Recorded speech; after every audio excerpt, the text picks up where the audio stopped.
Bien le bonsoir à vous, chers téléspectateurs. Vous êtes bien sur Télé Africa, canal 321. Nous sommes bien sûr heureux de vous savoir bien connectés. On va déjà faire une dédicace spéciale à Elise Kandela qui est un peu souffrant. On espère qu'il ira mieux d'ici mercredi et on en profite d'ailleurs pour faire un bisou particulier à la reine mère. Alors je le disais tantôt déjà, on est sur Télé Africa et on s'excuse déjà pour quelques minutes de retard parce qu'il y en a qui sont accros à cette émission. Donc on s'excuse. Je vais dire bonsoir à ceux qui m'accompagnent ce soir. Bonsoir Césaire. Bonsoir Chelsea, comment tu vas? Ça va toi? Je vais très bien, j'aurai une nouvelle déjà à toute la famille bien connectée du côté de Ntou. Je vois à mon maman Pélagie et voilà toute la famille, je vois tous les petits frères. Je pense aux deux petites, notamment Maïlis et Molly, je n'oublie pas le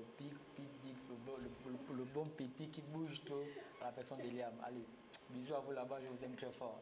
Ça fait plaisir que tu fasses une dédicace à la famille. Parce que toi, le plus souvent, tu ne penses pas à la famille. Et je dis ça en faisant une dédicace spéciale à ta maman.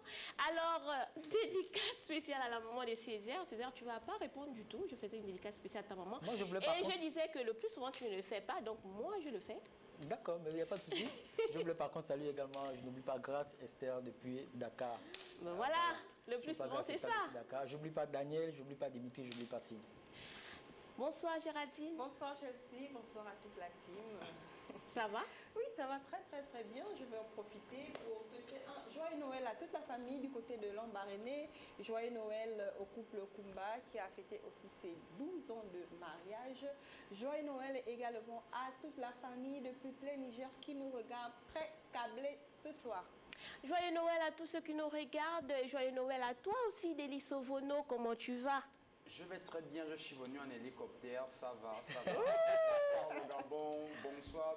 Je vais profiter de la parole pour rapidement saluer ceux qui nous suivent.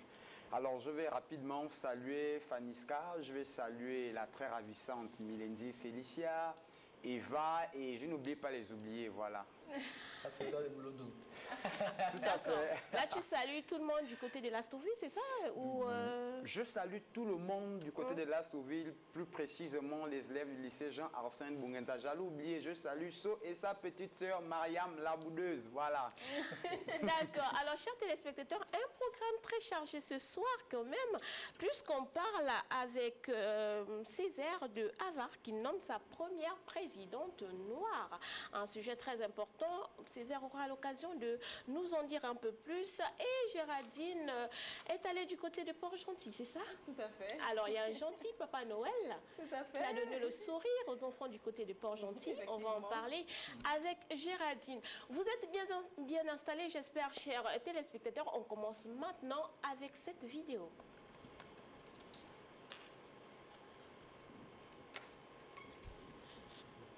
Merci.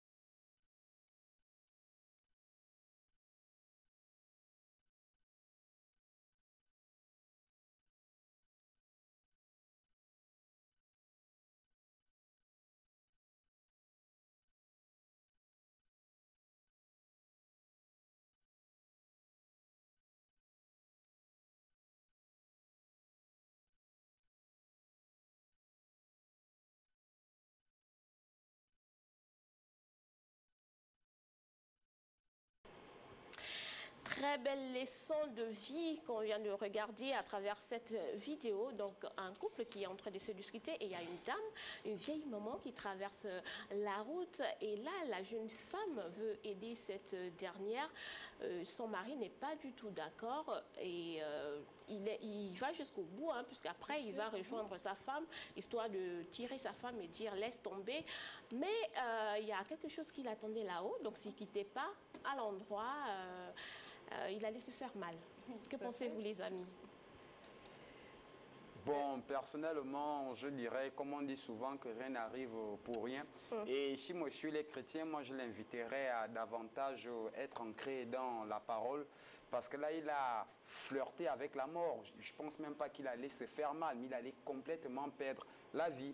Et si on peut, on va dire ça, comment retenir quelque chose de cette histoire, c'est-à-dire qu'il faut toujours cultiver des valeurs inhérentes au vivre ensemble, des valeurs inhérentes à l'aide à autrui. C'est très important.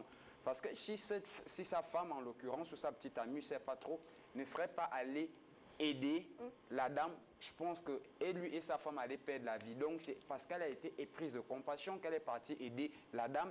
Et lui, sur l'effet de la colère, décide de partir. Et à ce moment précisément, je ne sais pas quel objet c'est, ça tombe où il était. Donc je pense que la moralité de l'histoire, c'est qu'il faut cultiver les valeurs qui sont de nature à aider les autres. D'autant plus que dans la société actuelle, on constate un peu cet incivisme-là, cette souvent non-assistance en personne en danger un peu dans la capitale gabonaise et même dans le Gabon.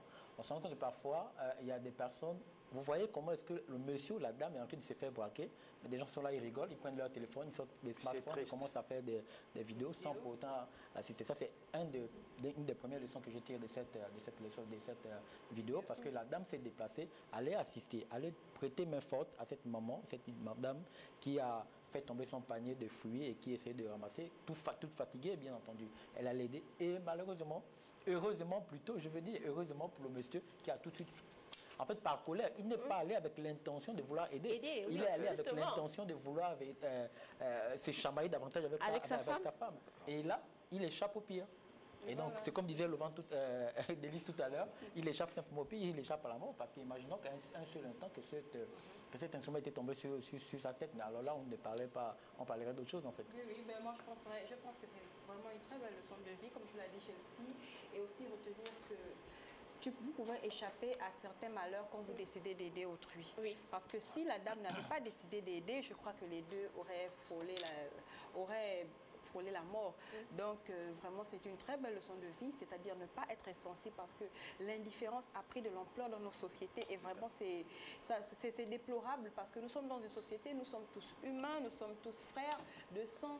Donc, je vois mal comment on va être indifférent face à la situation de quelqu'un qui est près de nous. Vous voyez, c'est cette dame qui était en difficulté.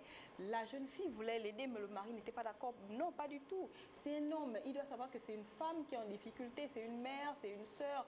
Donc, vraiment, c'est une très belle leçon de vie à tirer aussi l'attention de nos très chers téléspectateurs de changer d'attitude face aux personnes que nous croisons parce que nous ne savons pas. Si nous aidons quelqu'un, vous ne savez pas ce que ça va vous apporter derrière. Donc, vraiment, c'est une très belle leçon de vie. On voit combien l'obéissance peut couvrir, peut protéger. L'éducation aussi. Hein.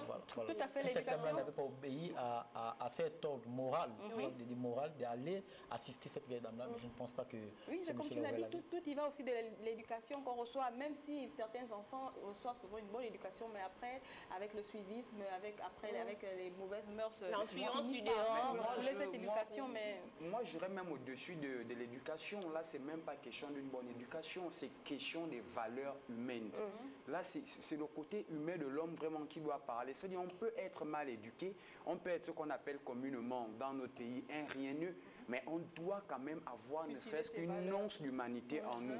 Et lorsqu'on est humain, même si on a, je ne sais pas, des valeurs qui sont défaillantes, même si moralement on vacille, mais le côté humain finit par nous rattraper. Donc c'est juste tout simplement, on va dire, l'expression même de l'humanité de l'homme. Donc moi, l'éducation, c'est léger. C'est le côté humain qui parle là. Alors, ce côté humain, on en aura besoin pour 2023 qui est proche. On espère que vous entrerez, chers téléspectateurs, dans cette nouvelle année avec ces valeurs-là, ces principes-là, ce côté humanitaire-là. Alors, je parlais de 2023 qui approche. Nous sommes en effervescence et surtout les dames qui vont dans les salons de coiffure pour se rendre belles. Alors, regardez cette vidéo, chers hommes.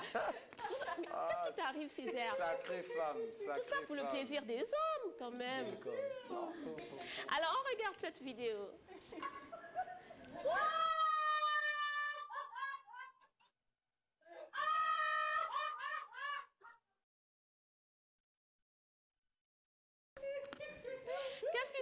les gars, ça ne vous plaît pas? On se fait bien pour vous, là. Les femmes se font bien pour vous. Mais vous êtes sérieux, les gars? Non, Délice, vas-y. Non, moi je suis mort de rire. Après, je comprends qu'on peut être omnibulé par le fait d'être belle, par le fait de présenter une bonne expression physique.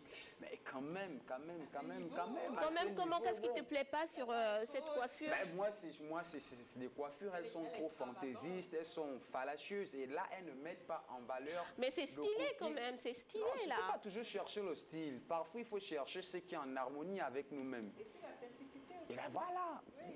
C'est non, tout. mais moi, je suis une femme, vraiment. Je ne vois pas en train de mettre... Tu ne vas pas faire dans la langue de bois. Tu devrais défendre tes consoeurs, tes sœurs, parce que nous sommes en période de fête, c'est une période festive et on a besoin de coiffures rayonnantes, de coiffures extraordinaires. Donc elle doit les défendre au-dessus de tout et par-dessus tout. On ne prend pas parti, Chelsea.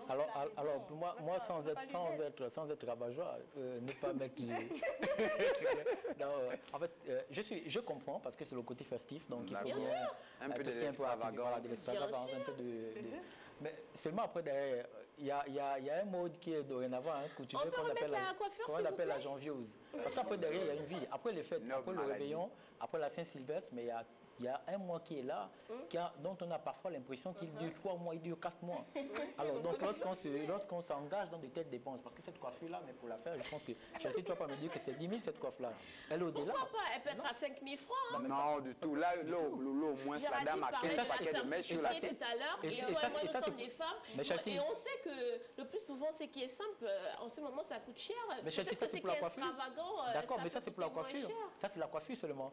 Lorsqu'on va voir la chaussure, on va voir la robe, on va voir les ongles, on va voir les orteils. On va voir, mais en fait, Césaire, on se fait pour te faire plaisir, mon frère. Césaire. Et surtout que ça fait, on a peut-être, excuse-moi, on a par exemple 30 ans, ou 40 ans, ou 25 ans, mais qu'en fait, on est toujours dans ce cycle-là. En fait, ça n'a jamais rien changé dans nos vies. Toujours dans la même Ça n'a rien changé.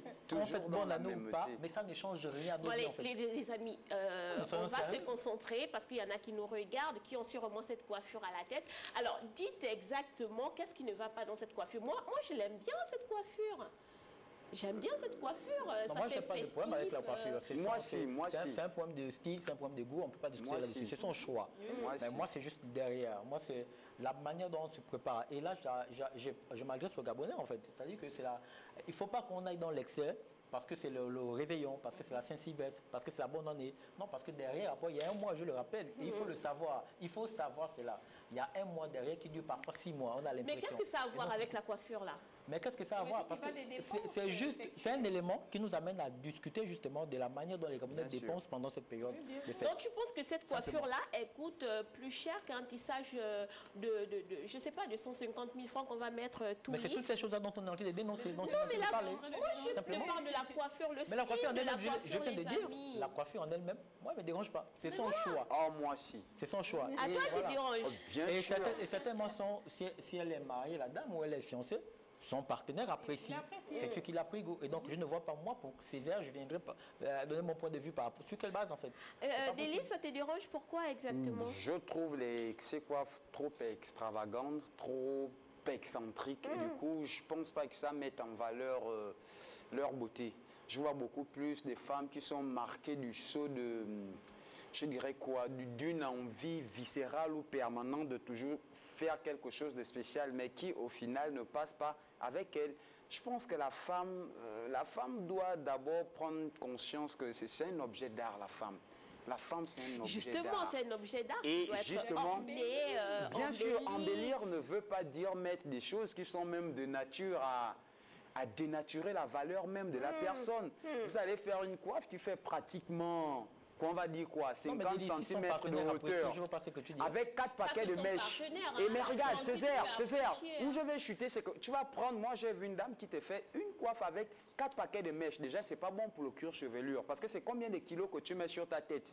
C'est bien, je dois être belle. C'est bien, mon partenaire aime. Mais est-ce que ton partenaire sait que la coiffe que tu mets peut être à l'origine d'une maladie? Sans faire un jeu, on est en face deux ignorants simplement. Ils doivent connaître, ils doivent aller chercher, ils doivent être informés. Justement, et voilà pourquoi je crucifie. Non, mais sinon, la coiffure en elle-même, comme l'a dit Délice, on peut dire qu'elle enfouit la beauté que la femme africaine. Merci, Géraldine. Mais c'est justement cette beauté-là qu'elle fait ressortir. Parce que si elle ne faisait pas cette coiffure-là, Géraldine, tu n'allais pas la remarquer dehors. Juste une fois, c'est vrai, les goûts et les couleurs ne se mélangent pas. Comme l'a dit Césaire, elle apprécie, sûrement son partenaire aussi apprécie. Mais quand même, il y a des coiffures qu'on doit faire d'abord pour notre bien-être. Et parce que vous savez, la tête, ce sont les nerfs. Hein. Moi, j'ai connu des filles qui ont perdu la vie pour avoir fait des tresses assez extravagantes. Donc, je pense qu'une coiffure, assez extravagant, par exemple? une coiffure aussi simple, ben, c'est une question est-ce que non, mon tissage, il n'est pas extravagant. Mais pourquoi tu le dis sur quelle base? Je me sens libre avec, ça me elles se sont dérange libres, pas. justement. Non, s'il vous plaît, les amis, s'il vous plaît, elle a une coiffure simple. Mais ça, c'est subjectif. C'est subjectif. Je pense pas que... Parce qu'il y a un téléspectateur qui nous regarde à la maison dans son canapé et qui peut se dire, Géraldine, c'est de la fantaisie, parce qu'il préfère peut-être les femmes avec juste des cils, ou il préfère des femmes avec ces coiffures-là.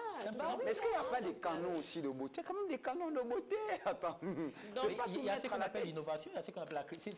C'est une artiste. Mais l'innovation ne doit pas être réfractaire à certains canons aussi. Mais ça ne peut pas s'inscrire ex nihilo de certains canons esthétiques. C'est quoi le but en fait? C'est de se sentir à l'aise. Bien sûr. Et d'être épanoui. Non, je suis d'accord. Ça va attirer des regards, on va être épanoui, on va être à l'aise, mais à quel prix? C'est pas pour plaire. C'est pas tout ce qui nous... Mais c'est pas forcément serré, ce qu'elle a. Ça peut être un casque qu'on a posé. C'est pas serré, mais moi j'ai du mal à comprendre comment on peut se mettre un tel poids sur la tête. On ne peut pas mettre quelque chose qui fait plus de 60 cm sur la tête. Bien sûr, je l'assume totalement. Alors, les points de vue sont partagés sur le plateau. Vous, chers téléspectateurs, vous êtes à la maison, vous nous regardez. On ne sait pas ce que vous pensez. Je crois forcément vous avez un avis à donner là-dessus. Quoi qu'il en soit, nous sommes en période festive et certaines personnes veulent marquer des gens avec des coiffures, d'autres avec des habits, avec des longs ongles, pourquoi pas. Des listes qui se préparent déjà à aller faire une crête. Oui, je vais faire la crête. On tourne cette page pour aller chercher comme ça notre première rubrique. On parle d'Harvard qui vient de nommer sa première présidente. C'est une noire et Césaire nous dit tout de suite après le jingle.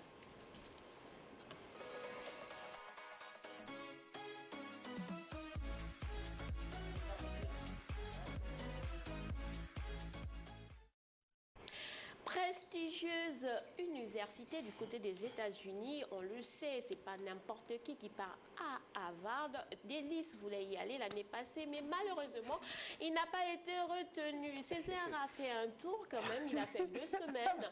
On l'a renvoyé, il n'avait pas le niveau. Et Césaire nous parle de cette université. Oh là, il n'y a pas une université où je ne pourrais pas moi-même. Quand j'y arrive, voilà, on décolle.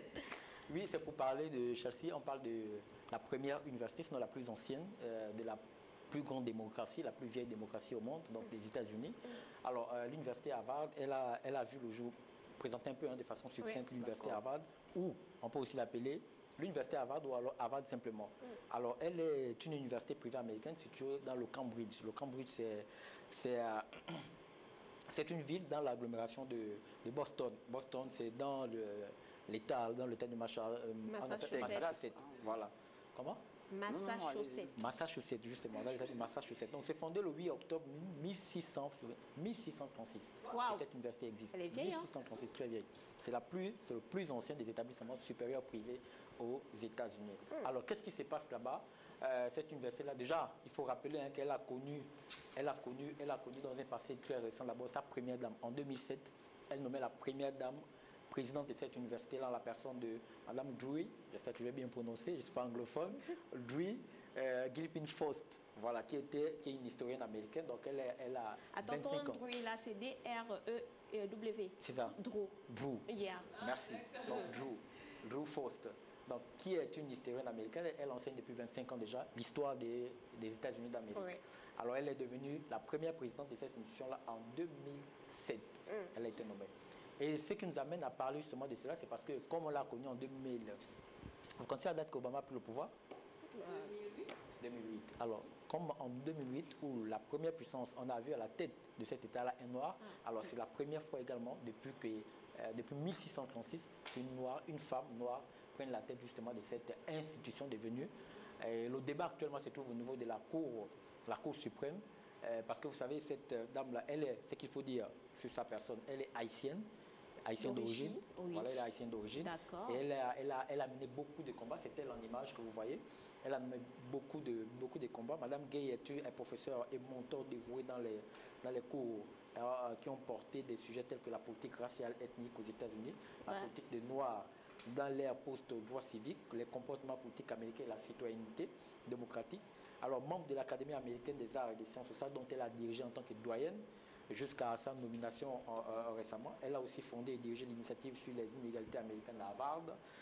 Un effort multidisciplinaire visant à dynamiser l'enseignement et la recherche à Harvard sur les inégalités sociales. C'est ce qui a motivé justement le conseil d'administration de Harvard à pouvoir nommer cette dame-là à la tête de cette institution-là. Donc, on lui souhaite juste prompt succès dans sa nouvelle tâche qu'elle prendra normalement à compter de juin 2023. Donc, la Cour suprême normalement est en débat et ils sont en train de débattre là-dessus pour pouvoir entériner définitivement en fait, cette nomination. Mais ce que si elle est actée, c'est officiel, elle prendra fonction à partir de juin 2023 en fait. Madame Claudine Gay. D'accord. Alors, on ne peut que féliciter cette dame-là. Après, moi j'aurais une question. Pourquoi à chaque fois qu'on nomme une femme noire ou un homme noir, je ne sais pas, dans une grande puissance, ou par exemple là, on parle de l'université à Harvard, tout le monde est en effervescence. Oui, c'est une noire. Peut-être qu'on n'a pas nommé une noire depuis parce qu'il y avait personne qui avait ces qualités-là. Non, pas du tout. Pourquoi voir le côté raciste? Pas du tout. Bon, déjà, j'aimerais d'abord rectifier le tir en disant que je n'ai pas été refusé à Harvard. On m'a bien accepté, mais j'ai préféré l'UEB parce que c'est mieux. Non, mais plus sérieusement, je dirais d'abord, avant de répondre à ta question, Chelsea, je dirais mention très bien aux États-Unis.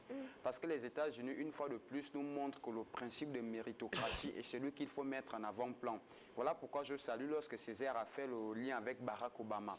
Vous savez, c'était pas facile, au vu des ségrégations raciales qui sévissaient aux États-Unis, d'accepter qu'un noir puisse être, qui puisse à des origines africaines, puisse être président des États-Unis. Et le président des États-Unis est la personne la plus puissante du monde. Donc, ils se sont inclinés face au verdict implacable des urnes. Et là, l'histoire se répète. Donc, mention spéciale aux États-Unis, même si tout n'est pas parfait. Maintenant, pour répondre à ta question, pourquoi à chaque fois on va dire que lorsqu'une personne de couleur noire ou de race noire accède à un poste d'un certain prestige, ça sonne comme un événement.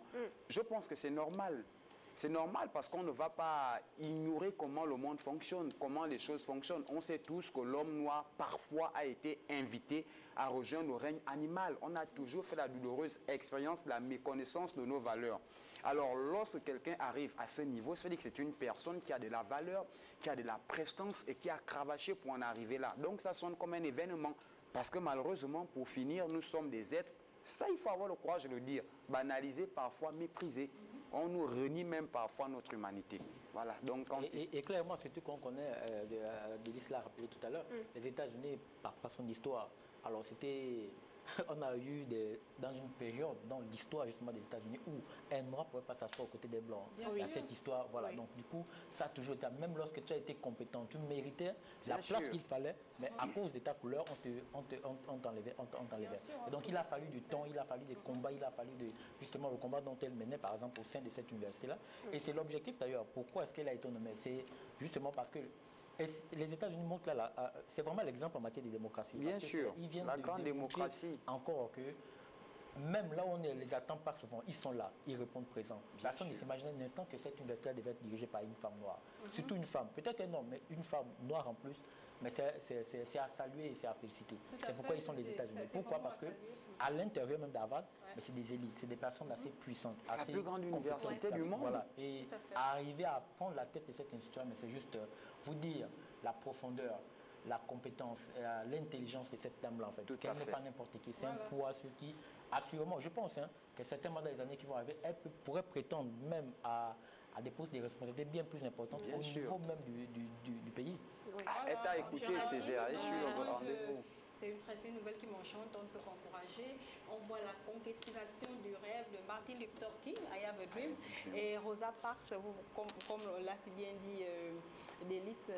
À l'époque, on savait que les Noirs étaient marginalisés. Donc, et l'histoire de Rosa Parks qui avait refusé de céder sa place, qui a vraiment pris une tournure vraiment importante. Et vous voyez, c'est une dame, une femme noire. Et si on a nommé cette femme à ce poste, c'est qu'elle a une capacité incontestable, elle a la valeur, le niveau qu'il faut, et on ne peut que féliciter. Et les Noirs, nous sommes fiers de la couleur de notre peau, nous sommes fiers de notre race, et nous avançons, nous démontrons nos valeurs. Et avec cette nomination de plus, eh bien, je pense qu'il n'y a même plus de débat, nous sommes déjà presque au même niveau que les Noirs. Permets-moi de conclure peut-être avec justement ce que Géraldine a dit. En fait, nous ne sommes pas dans un... C'est pas une affaire de noir-blanc. Non, c'est juste une affaire de... En fait, tu es bon, mais c'est toi qui prends la place. La méritocratie. Ça n'a rien à voir. En fait, je posais la question parce que... parce que ça créait toujours la polémique. Depuis la création, tu parlais de 1600... Clairement. Depuis 1600. 1636. 1636, on n'a pas vu de noirs, que ce soit des hommes ou de femmes.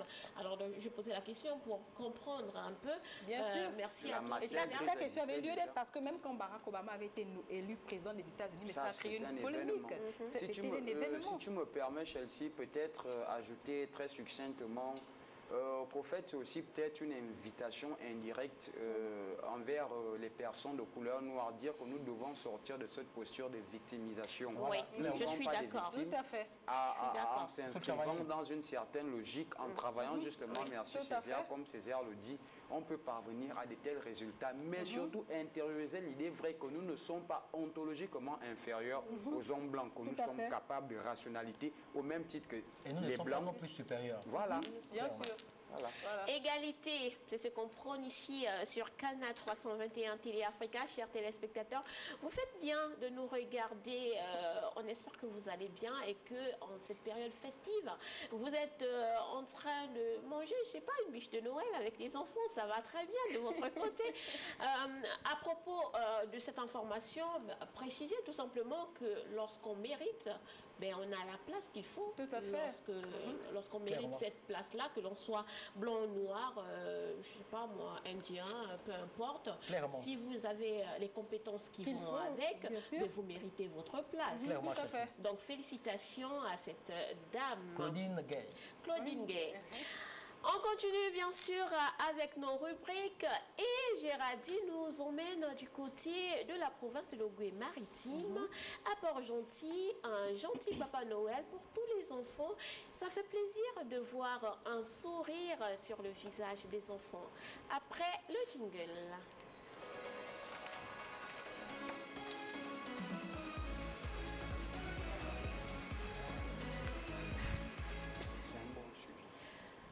Alors, petit Papa Noël. Dommage que Sarah ne soit pas là pour chanter avec ouais, sa voix parce que moi, ma voix, je ne vous raconte pas, chers téléspectateurs.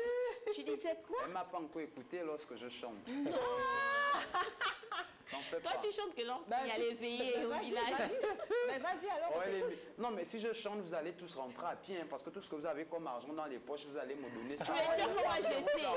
On va jeter tout. De vous faire entrer à pied prochainement. Pardon, toi, tu chantes que lorsqu'il y a les veillées. Oui, Géraldine, dis-nous tout. Alors, mes très très chers téléspectateurs, toujours fidèles, câblés, nous avons un coup de cœur. Début de semaine, un coup de cœur. Donc, nous débutons la semaine dans la joie et la gaieté.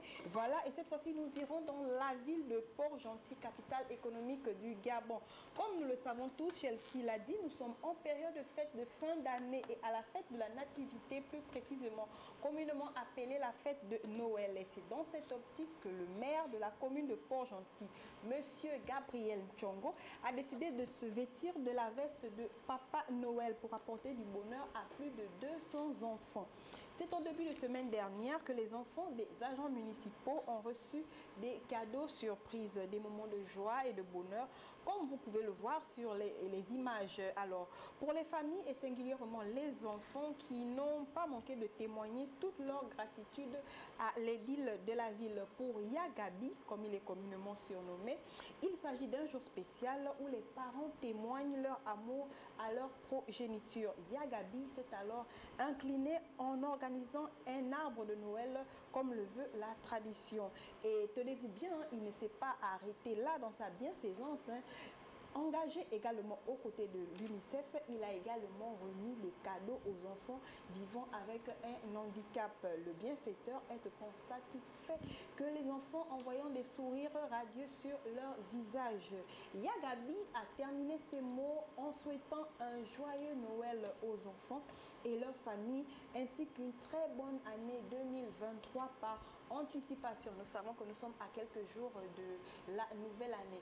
Alors, un geste vraiment qui a marqué les populations, qui a marqué les enfants, qui étaient vraiment très heureux. Et comme on dit, quand il y a le sourire sur le visage des enfants, eh ben, on ne peut qu'avoir toutes les bénédictions, comme le dit la Bible. Laissez venir à moi les petits-enfants, car le royaume des cieux est à eux. Il a apporté du bonheur à plus de 200 enfants. Il a pensé aux enfants vivant avec un handicap qui ne les a pas mis à l'écart, parce que nous remarquons malheureusement que ces enfants sont souvent mis à l'écart par rapport à leur handicap. Donc, ils n'ont pas décidé à venir au monde comme ça. Ce sont des choses qui sont arrivées. Donc, pendant cette fête particulière dédiée aux enfants, on doit aussi leur apporter de l'amour, de la joie, de la gaieté. Et c'est ce que Yag... Mais pour... Qu'est-ce qu'il y a Je venais justement vers Césaire parce que je vois Césaire. Depuis, tu es en train de parler, il rigole. Bien avant, je vais emprunter ces mots de Césaire. Est-ce que c'est pas dans son droit de le faire? Parce que Césaire, le plus souvent, il dit oui, mais c'est le maire. Est-ce que c'est pas dans son droit d'apporter des cadeaux? Est-ce qu'on doit en faire un coup de cœur pour cela? Bien sûr, on doit en faire un coup de cœur parce que c'est pas tout le monde, c'est pas tout le monde qui le fait. Et c'est vrai, c'est dans son droit de le faire, mais il y a d'autres personnes qui décident de ne pas le faire. D'abord, c'est dans son droit de le faire, mais il a aussi pris conscience. Mais c'est le maire, le maire, il se doit de poser un geste quelles sont les en missions cette période. du maire de la ville de Port, quand il est la deuxième ville du pays? Quelles sont les missions de ce maire? Est-ce que c'est à l'approche de Noël, c'est distribuer des gadgets et ici et là? Mais là, on parle quand même de Noël. Hein. Ça se passe le plus souvent, c'est vers, tu sais. Non, ce qui me dérange, c'est le fait de dire que, bon, qu'il le fasse à titre personnel, il n'y a pas de problème. Mais lorsqu'il met la casquette de maire et compter ça, parce qu'au terme de son bilan, certains il va noter ça dans son... Et ça, franchement, c'est quand même mais c'est une désolant. période très importante voir la quand ville même de pour les Port-Gentil. enfants. Tu es d'accord avec moi là? C'est une période très importante pour les enfants, Claude Césaire. Miséricorde, miséricorde. Miséricorde. Donc, Claude Césaire, moi je pense qu'il n'était pas dans l'obligation de le faire. Il a d'abord eu un cœur de père pour faire plaisir à ses enfants, à plus de 200 enfants, retenons-le. Non, mais je n'ai pas dit que c'est une mauvaise initiative. J'ai dit, à titre personnel, bon, moi ça ne me dérange pas. Mais en tant que maire de la ville de Port, je pense qu'il y a tellement de choses à faire à Port-Gentil. En cette période. C'est une période bien précise, oui. Je pense que la nuance de Césaire est pertinente. Oui. Elle est très pertinente parce que s'il met la veste de maire, bon, c'est pas au fait ce que Césaire veut dire, c'est pas forcément sur ce plan qu'on l'attend. Il y en a tellement en termes de les voiries à Port-Gentil ont besoin d'être. Oui, mais après les gars, moi je suis pas d'accord avec je peux chuter Il n'a pas mis la veste de maire, il a mis la veste de Papa Noël. Non, il est venu en tant que maire. En tant qu'édile, tu l'as dit, en tant qu'édile. Parce que c'est une période bien précise, on parle de Noël. On est d'accord là-dessus. Oui. Après, pour les voiries, on peut en discuter des heures et des heures. Je dis, j'affirme, je clame, je pense que on va dire ça comment? Les propos de Césaire sont pertinents en quel sens? Parce que s'il met la veste de maire, enfin, c'est pas là où on l'entend. On ne fustige pas l'acte qu'il a posé. On ne le banalise pas, non. On est content pour les jeunes. Mais il y a quand même des problèmes plus importants. C'est ce qu'on veut dire. Oui, mais je pense qu'il a tout le temps de régler ses problèmes. Nous sommes à une période.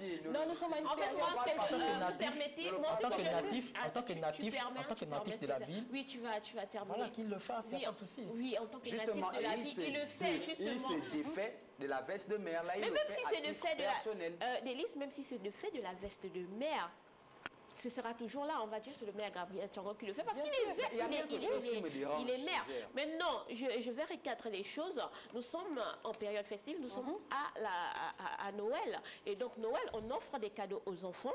D'accord, je suis d'accord avec vous. Il y a tellement de choses. Tu sais combien d'enfants ne sont pas scolarisés à Port-Gentil? Bien sûr, mais je suis d'accord avec vous, les gars. Il y a tellement de choses à faire. Et on peut en discuter durant les heures. On peut en parler, les voiries, les enfants qui n'apprennent pas. Ok, nous sommes d'accord. Mais là, on parle de Noël. Il a fait un geste. C'est un non-lieu. C'est un non-lieu. D'accord. Moi, il y a quelque chose qui me dérange un peu. Enfin, c'est pas par rapport au, mais c'est de façon générale.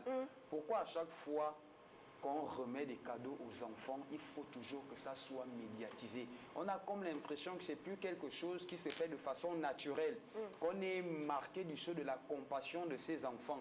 mais c'est beaucoup plus pour gagner en visibilité, c'est beaucoup plus pour atteindre d'autres objectifs. J'arrive à un moment où je soupçonne que ça ne vient pas du cœur.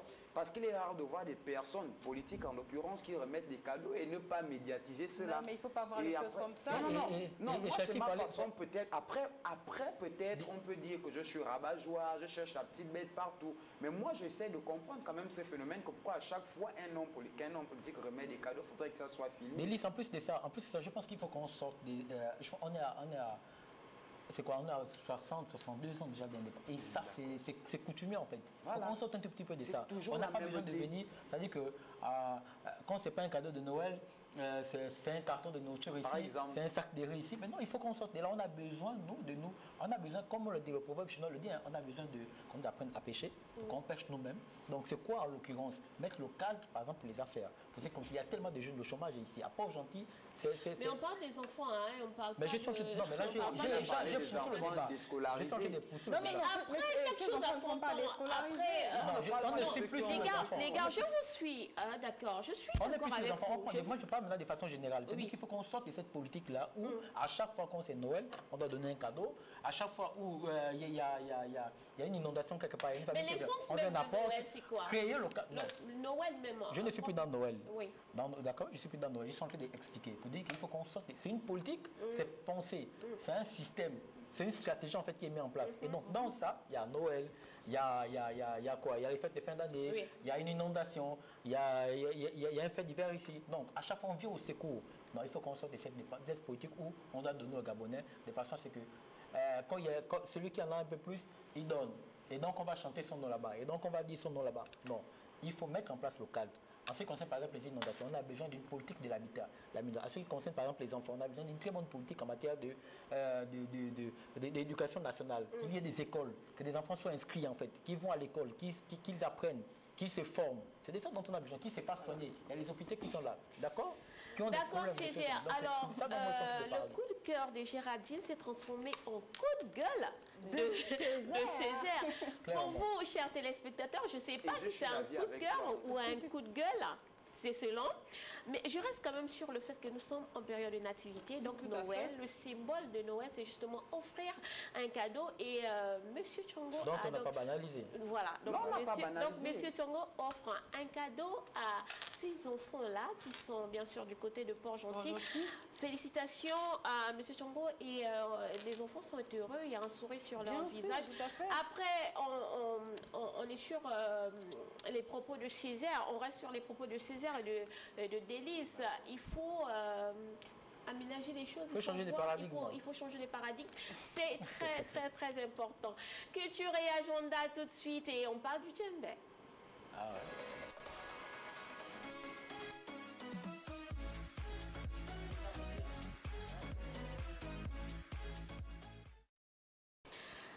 Population bantoue d'Afrique centrale, les Miénés. Donc, le Miéné est un ensemble de plusieurs ethnies, dont les Pongouais, les Gallois, les Orongo, les Andjumba, etc. Alors, les Miénés sont établis tout au long du littoral, entre Libreville et la lagune Fernand-Vaz, jusqu'à Lambaréné. On parle aujourd'hui du djembé. Alors, le djembé, c'est une danse considérée aujourd'hui comme une religion autochtone, hein, dans notre pays, et cette danse est pratiquée par tout le monde le plus souvent, mais beaucoup plus par les Miénés.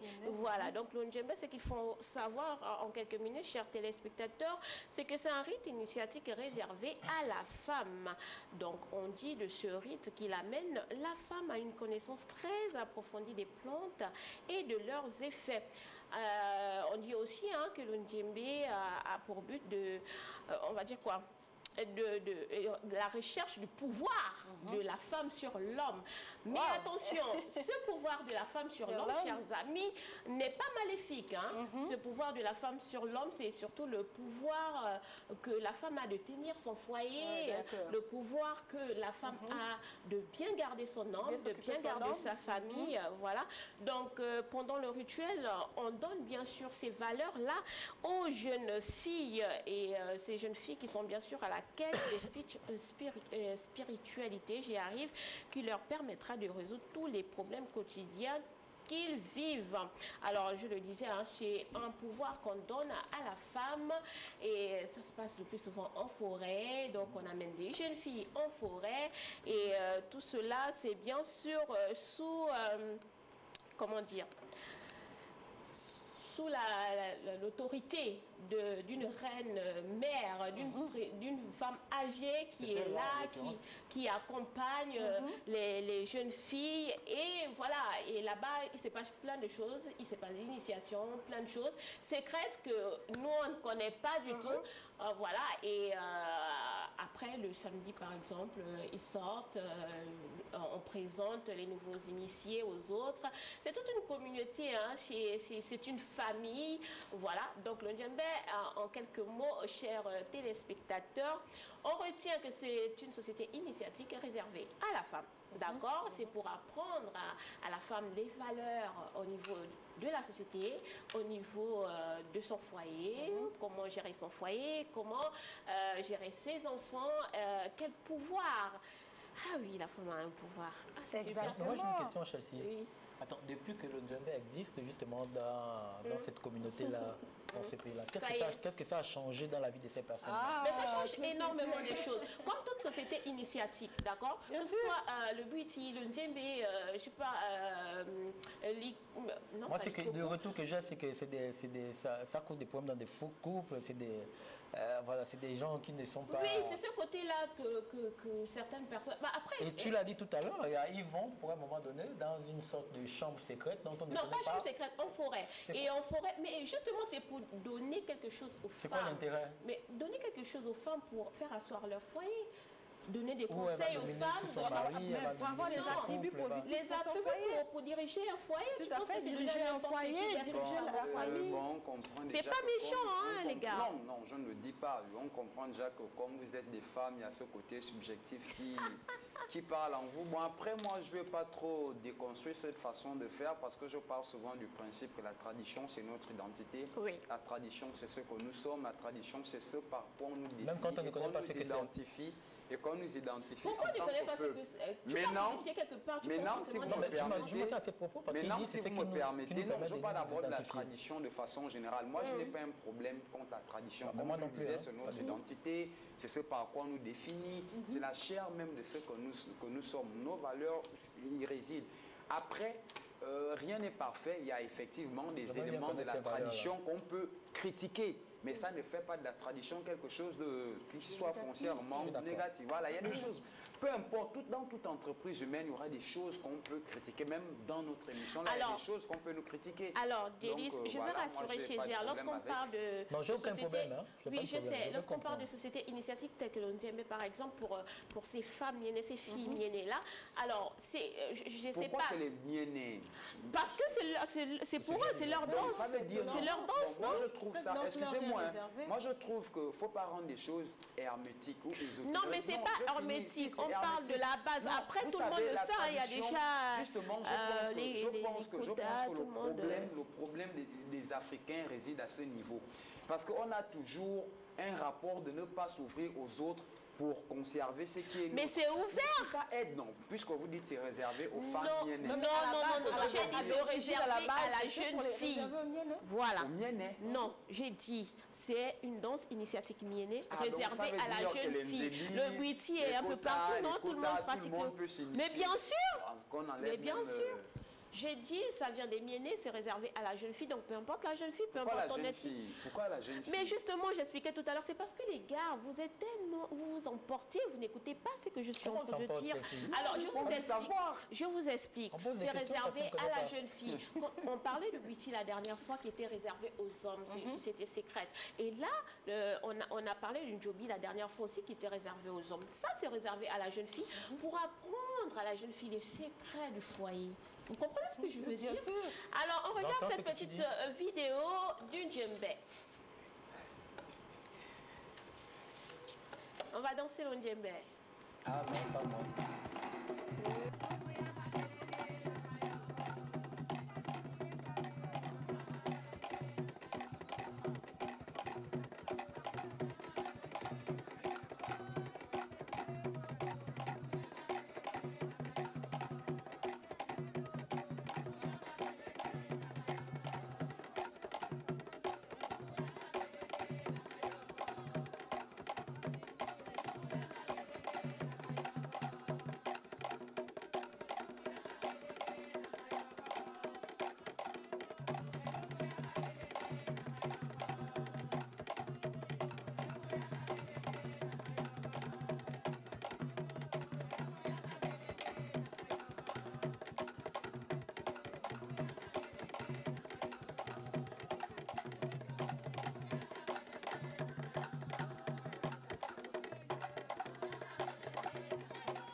Alors, Géraldine, ça te dit de danser dans le djembé? Pour mettre ses airs, pour bien installer ses airs à la maison et tout. Non, j'ai pas envie de me faire taper sur les doigts. Césaire est un homme très pris. Non, mais sinon, j'apprécie la danse. Et ce sont nos cultures, c'est notre culture. Nous sommes africains. Nous ne devons pas rejeter ce que nous sommes. Donc, chapeau à ces dames. Non, franchement, moi j'aime bien les danses de sociétés secrètes comme ça, réservées aux femmes, réservées aux hommes. Je trouve que ça nous fait une communauté. Bien sûr. Nous sommes un peu comme des sœurs de, je sais pas, d'un clan. Moi, comme je dis, j'ai pas de problème avec la tradition, même s'il y a certains éléments effectivement qui sont dans la tradition que je crucifie et que je dis qu'il faut enlever de la tradition, il faut la réinventer, mais en principe, j'ai pas de problème avec la tradition, donc ça me dérange pas. Et je partage son propos en soulignant juste que toute croyance, en fait, tant qu'elle ne nous amène pas à nous développer, moi je n'y adhère pas. D'accord, toute croyance, tant que ça ne nous amène pas à nous développer, mais Césaire, il n'adhère pas du tout. Alors Césaire, est-ce que tu adhères à ceci? Ta femme gagne plus que toi. C'est-à-dire, tu es en couple, je ne sais pas, avec madame, Oui. et elle gagne plus que toi. Il y a certains hommes qui ne sont pas du tout d'accord parce qu'ils trouvent que la femme qui gagne plus que son homme, il y a une sorte d'arrogance dans le foyer. Êtes-vous d'accord, oui ou non, les hommes? Ben, moi, en quoi ça si c'est bloquant, en quoi ça poserait problème? Dès l'instant où si nous sommes mariés légalement, devant Dieu et devant les hommes, on est une seule personne. Alors là, je l'ai déjà dit ici une fois avec Élise Candela, que nous saluons davantage encore, que nous saluons encore au passage. Coucou à toi, Élie. Alors, qu'est-ce que j'avais dit? Je me répète, c'est juste qu'en fait, elle a son salaire, j'ai mon salaire quand j'arrive en main. On enlève ce qui est pour Dieu. Mais si on ne mélange pas, si chacun garde son salaire, non, on ne mélange pas le si salaire. Si on ne mélange pas, c'est déjà quelque part biaisé le plan juste. Vous n'êtes pas deux en fait. Vous êtes une seule personne devant Dieu et même devant les hommes. Donc, c'est que vous gagnez toutes les ressources. Les hommes disent que les vrais hommes ne montrent pas leur salaire aux hommes, mais aux femmes. Mais ça, c'est pas un avis que je partage. Et c'est une croyance à laquelle moi je ne crois pas. Il y a des téléspectateurs qui te regardent là, qui disent que Seigneur, Césaire, c'est un bon mari. Non, puisque moi, je ne vais pas partager ce que Césaire dit, déduction, je suis un mauvais mari. C'est un mauvais mari, c'est ça. Je ne suis pas d'accord, bon, j'assume. Si pour ça, je dois être un mauvais mari, il n'y a pas de souci. Je vais mourir avec mes idées comme l'a fait Socrate. Mais moi, ce sont pas moi, je le dis, c'est pas tant mes idées. Je vais sur la base d'un principe qui est établi, qui est divin. Lorsque Dieu a dit que l'homme doit quitter son père et sa mère pour s'attacher à une seule femme, les deux devenir une seule personne. Mais ce n'est pas juste une affaire de, je veux dire quoi, des rapports, permettons de le dire, sexuels par exemple. Mais c'est dans tout ce qui concerne votre vie en fait. La femme, elle aide. Elle est l'aide de l'homme dans une mission bien précise. Et ça, tout ce qu'elle gagne, elle apporte, c'est pour... Les finances appartiennent au couple, ce n'est pas pour un individu. D'accord? Les finances du couple appartiennent au couple, ce n'est pas pour la femme ou pour l'homme, pas du tout. L'homme amène, c'est pour le couple. La femme amène, c'est pour le couple. Et là-dedans, il y a un ordonnateur, il y a un comptable. Il faut voir ça dans ce sens. Dans un État, il y a le trésorier, mais l'ordonnateur, ce n'est pas le trésorier. Ouais. D'accord? C'est ça, il faut comprendre ça comme ça. Donc, il y a un ordonnateur qui est là. Aucun décaissement sans l'avis de l'ordonnateur qui est le mari. Aucun décaissement sans... donc, c'est que tu... Écoute, je termine. Aucun décaissement sans l'avis de l'ordonnateur qui est le mari. Aucun décaissement non plus sans l'avis de la comptable qui est la femme.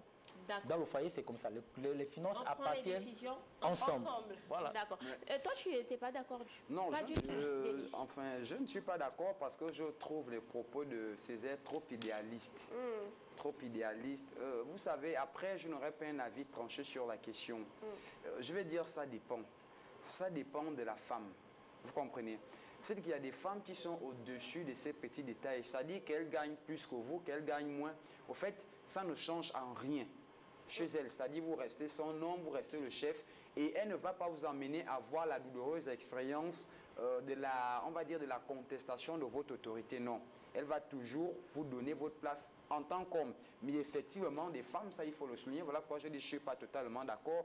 Il y a des femmes, le fait qu'elles gagnent plus que son mari, ça va devenir un tremplin pour elle, une vague sur laquelle elle va surfer pour effectivement chercher à prendre le dessus sur son homme, à le contester, voire à lui manquer de respect. Voilà Tu sais, Delis, ce sont des femmes indépendantes. Ce sont des femmes indépendantes. Voilà pourquoi j'ai dit ça dépend. Césaire. Et justement, voilà, je finis par là. Voilà pourquoi j'ai dit ça dépend de la femme et de son éducation, de ses principes et de ses valeurs. Parce que ça peut être un tremplin chez certaines pour effectivement manquer de respect aux gens. Moi, je ne m'inscris pas dans les méthodes inductives. Ça veut dire quoi? Voilà pourquoi je dis je n'ai pas un avis tranché. Ça dépend vraiment. Alors, Delis, tu partages ou pas? Je partage à moitié ce que... Tu es d'accord Justement, pour être avec une femme qui gagne plus que toi? Je ne peux pas répondre par l'affirmative ou par la négative. Voilà pourquoi je dis que ça dépend. Ça dépend de l'éducation de la femme. Si c'est une femme qui n'a pas de problème avec et qui, malgré le fait qu'elle gagne plus que moi, va toujours me donner, on va dire, ma casquette, mon rôle de chef de famille, il n'y a pas de souci, je n'ai pas de problème avec. Est-ce que ce n'est pas parce qu'à la base, vous les hommes, vous avez traité des femmes de vauriennes aussi à un moment, parce que c'est vous qui avez le pouvoir de donner à la femme un certain temps. Moi, je pense qu'à la base aussi, ça part de l'homme. Oui, est-ce qu'il n'y a pas une frustration de la part des femmes? L'homme est toujours... c'est toujours vu au-dessus de la femme dans tous les plans. Donc, il y a des hommes qui n'acceptent pas, qui acceptent mal le fait qu'il puisse avoir une femme qui gagne plus que lui, ou encore il puisse avoir une femme qui occupe une fonction supérieure. Ça peut être une question de principe. Bien sûr. Ça peut être une question de principe. Donc, après, on peut critiquer, mais mon avis, je penserais que, pour moi, je penserais qu'il serait mieux que ce soit l'homme qui gagne plus que la femme, parce qu'on connaît la femme, c'est vrai. Comme l'a dit Césaire, les propos de Césaire, lui, il va trop dans l'idéal. C'est idéaliste. Mais c'est pas idéaliste, je vous assure. Oui, mais je connais des couples qui vivent ça comme ça. Et personnellement, c'est ce que je veux faire. C'est pas quelque chose d'idéal. Ce que je dis, c'est que c'est pas idéal. Il y a toi et la personne avec. Mais maintenant, la personne avec qui je ne vais pas me mettre en couple avec n'importe qui, justement. Voilà le choix, j'ai choisi avec qui je les amis. Mais tu as le choix. Et quand tu as le choix là, c'est toi qui donnes la ligne directive en fait. Césaire, tu C'est permets. pas la femme. Les amis, justement, on revient aussi sur ce fait-là, ces propos qui reviennent le plus souvent. Je ne peux pas épouser une femme qui a plus de diplômes que moi. Est-ce que dans ce sens-là, les garçons, vous êtes d'accord à avoir une femme qui a plus de diplômes que vous? Mon point de vue, au fait, mon point de vue, tu le connais, Chelsea. Je continue à dire que moi, je ne m'inscris pas dans les méthodes inductives. Ce n'est pas parce qu'un oiseau est blanc que tous les oiseaux sont blancs. Il y a les noirs, il y a les jaunes, il y a les verts. Donc, ce n'est pas parce qu'une femme... Sauf qu'à un moment donné, il va falloir te situer. Non, je comprends. Laissez-moi chuter. C'est pas parce qu'une femme... Voilà, c'est pas parce qu'une femme... C'est pas parce qu'une femme... Voilà, c'est pas parce qu'une femme... a plus de diplômes, une femme qui avait plus de diplômes s'est mal comportée avec son homme, que toutes les femmes qui ont les diplômes vont se comporter. Voilà, est-ce que vous comprenez? Moi, c'est ça ma posture. Je dis ça dépend. Si j'ai en face de moi une femme qui ne laisse pas ses diplômes être le principe normatif de notre relation, moi, je n'ai pas de problème. Je l'épouse, bien au contraire. Elle va m'aiguillonner intellectuellement, elle va m'apporter. Et c'est à mon honneur d'avoir une femme instruite. Mais si maintenant, je tombe sur une femme qui s'assoit sur ses diplômes, et qui oublie que je suis son homme, et dans nos rapports, elle met en avant-plan ses diplômes, et moi, me mets en arrière-plan. Je dis, je ne peux pas être en couple avec ce genre de femme, parce qu'on le veuille ou pas, et c'est biblique, c'est l'homme est le chef de famille. On entend souvent que les femmes qui ont beaucoup de diplômes ne trouvent pas de mari. Pourtant, il y en a qui sont mariés. Mais il y a toujours l'exception pour confirmer la règle. Vient des hommes, parce qu'il y a des hommes qui se disent que je ne peux pas être avec une femme. Non, les torts sont partagés. Est-ce que c'est pas une peur? Non, les torts sont partagés. Vous savez, l'homme et la femme ne sont pas pareils. Ça, je vous le dis. Nous, les hommes, naturellement, on est au fait, on n'a pas les mêmes principes, on n'a pas, on va dire ça comment, la même vision des choses, vous comprenez. La femme, c'est un être qui aime le pouvoir, et c'est là l'occasion d'avoir le pouvoir. Je vous assure que ce sera difficile. C'est machiste, ce que tu dis. Non, machiste peut-être, oui, mais moi, je suis réaliste.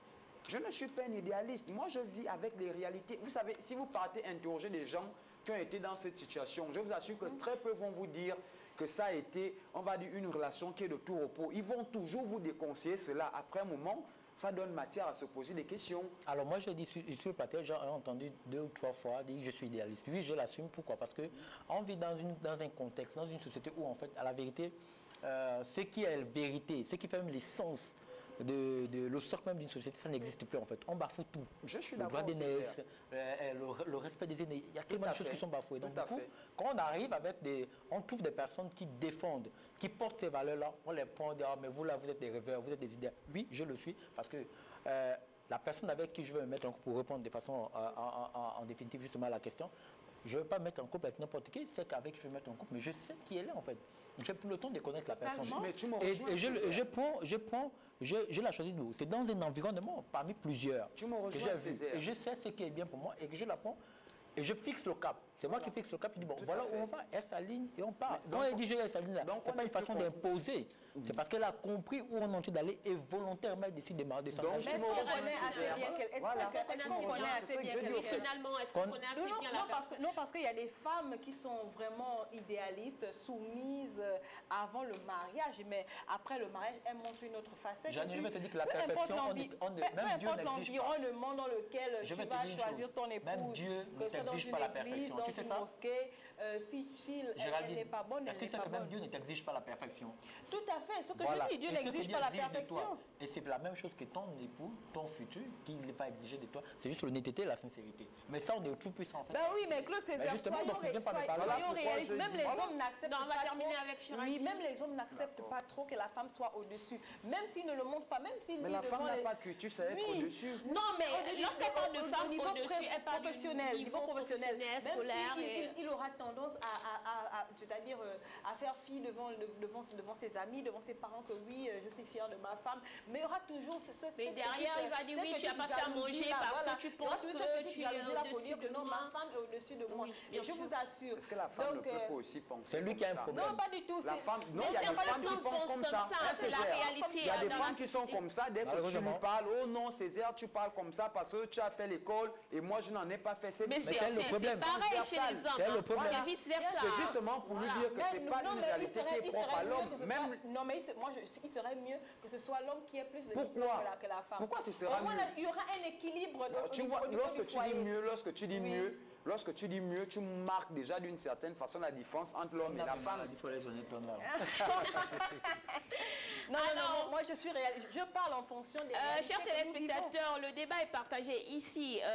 Il y en a qui sont pour et Géraldine préfère avoir un homme qui a un niveau plus élevé sûr. pour éviter les conflits Voilà. dans le foyer. Elle se connaît. Voilà, et les hommes sont plutôt pour, peu importe la personne qu'on croise, hein, du moment où la personne est d'accord avec nos principes et nos valeurs et veut faire sa vie avec nous, on y va et puis voilà. Alors, chers téléspectateurs, nous sommes arrivés à la fin de cette émission. On remercie bien sûr tous nos amis qui ont été avec nous pendant ces 1h20 minutes. Merci à toute l'équipe, aux réalisateurs, Salut, Elie. aux cadreurs. Et joyeux Noël Et encore. joyeux Noël à Elie. Elie, Bonne guérison à bonne toi. guérison. Bye Regarde-nous vite. bye. Félicia, Ruth, So, Mariam.